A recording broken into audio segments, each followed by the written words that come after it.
Now, I thought the dolls might enjoy some mugs of hot cocoa. Stay tuned and see how fun and easy this project is.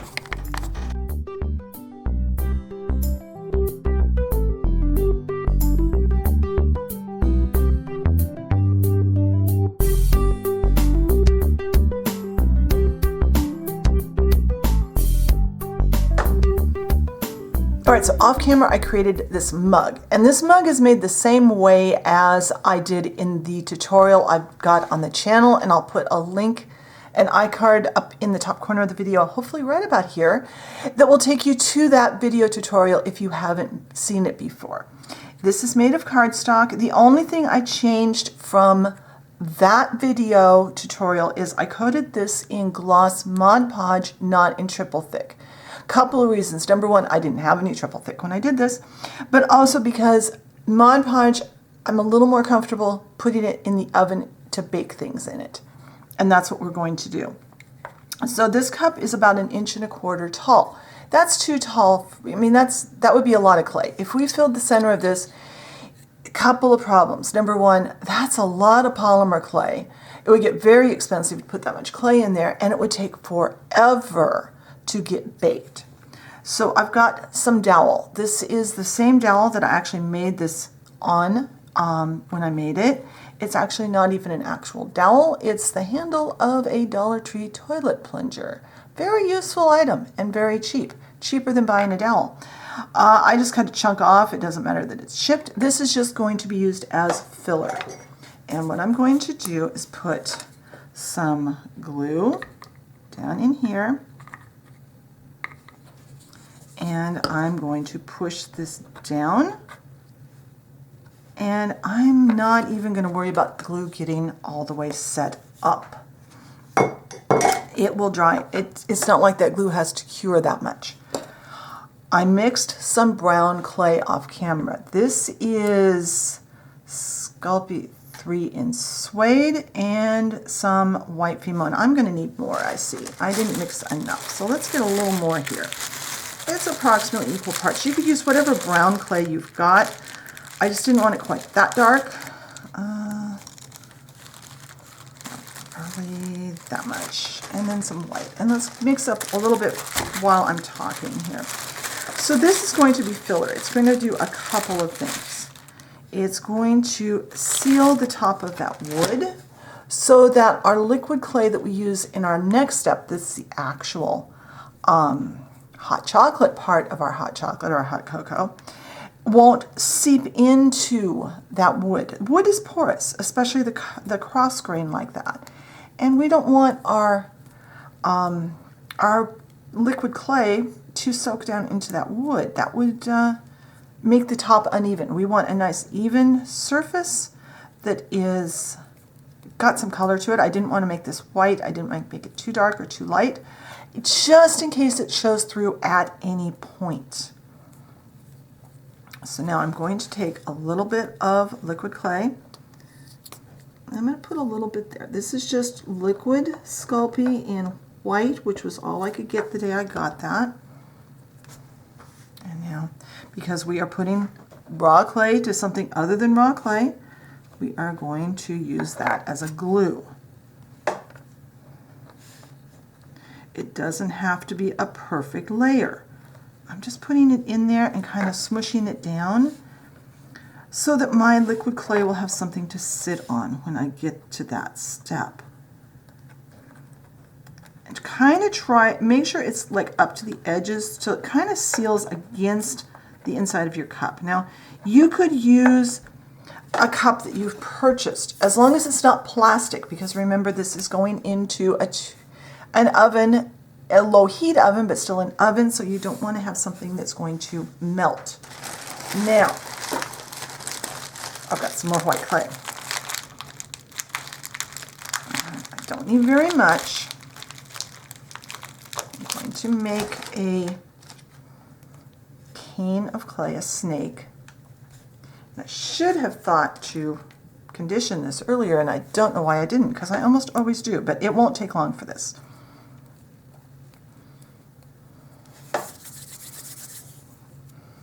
That is a fairly soft clay that I think it's Primo. I'm not sure what brand is this. I think it's Primo.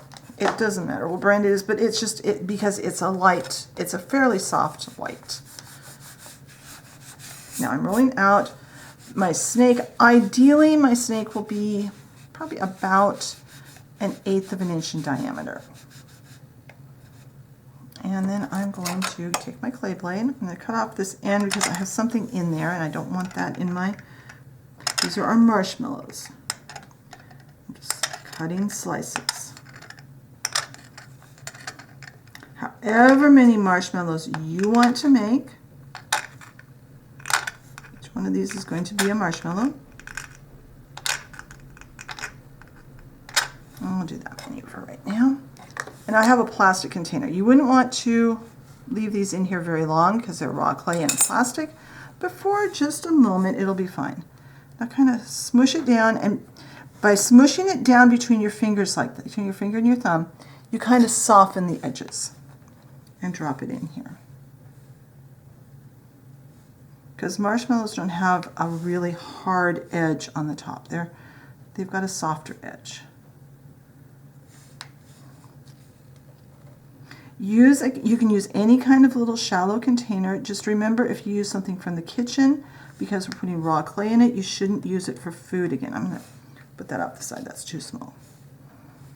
That's why this little container, I think this had like guacamole in it.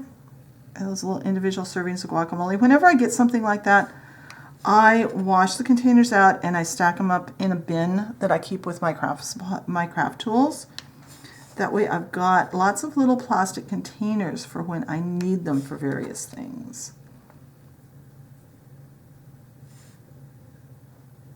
And these don't all have to be the same size because they are going to be buried a little bit down in our hot cocoa when we're done.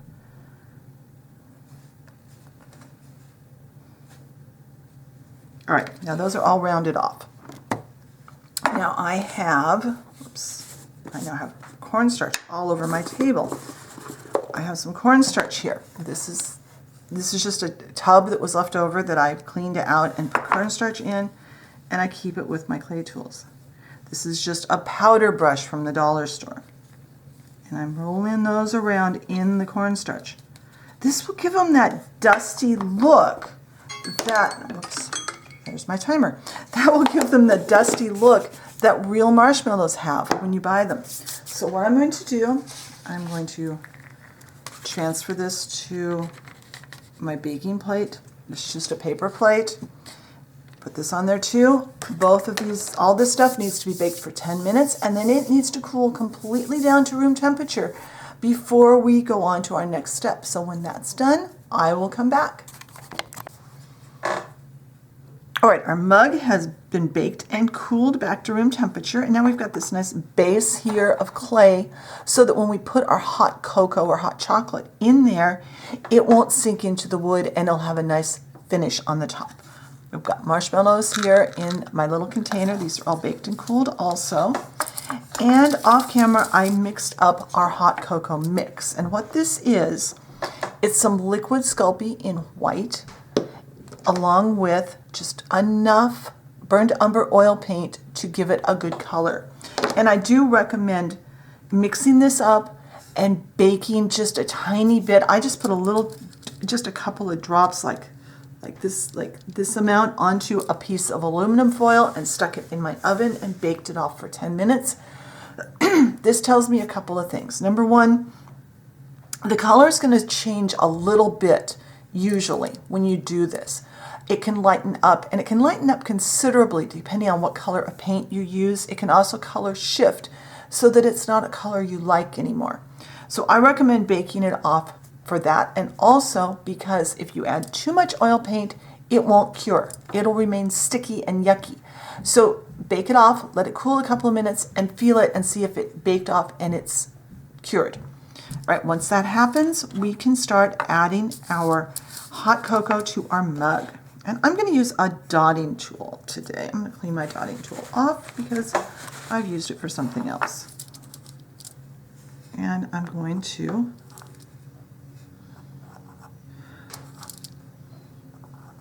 this in here, and I'm going to cover the top, working it all the way over to the edges.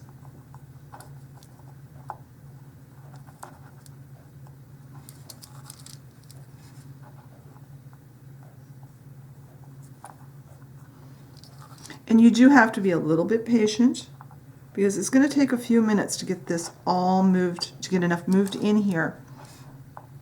And I know some people might want to try the shortcut of, oh, I'll just mix it in the mug. Not a good idea because you can't really pre-bake it and see if you've got the right color.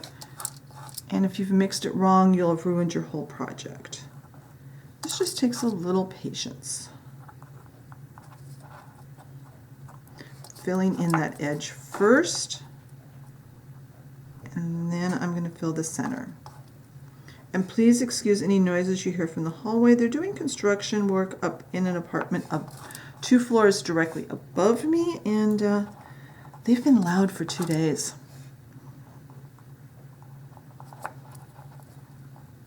All right, now I have a nice coat of cocoa in there. Wipe this off because I'm going to need it again. Now, optional step. If you have some of these no-hole beads, these are clear ones and you'll want clear for this.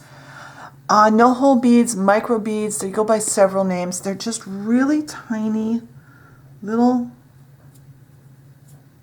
balls of, I don't know what they're made of, if they're glass or if they're plastic or what they are.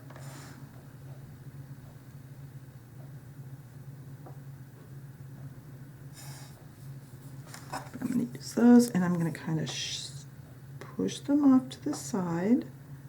I want most of these. These are going to look like bubbles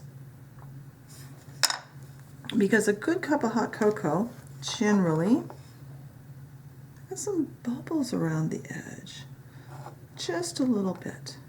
You can add more or less depending on your preference. And now our marshmallows.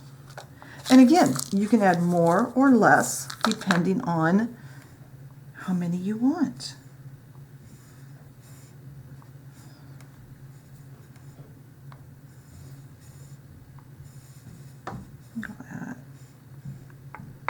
There. Now I am going to bake this for 10 minutes, and when it's baked and cooled back to room temperature, I'll come back and we'll take a look at our finished hot cocoa. All right, our mug of cocoa is baked and cooled. I'm not sure if the camera's picking up. Yeah, I think you're seeing the bubbles there and the marshmallows. I love how this turned out. It is so cute. Be sure and check the blog post for photos and more details. If you enjoyed the video, be sure and hit the like button. Leave me a comment. What kinds of things would your dolls like to have? Maybe I can work it into the schedule. If you enjoy my content and haven't subscribed, I encourage you hit that subscription button and the notification bell so you know when I put up a new video. Thank you very much for watching today, and I will talk to you next time. Bye.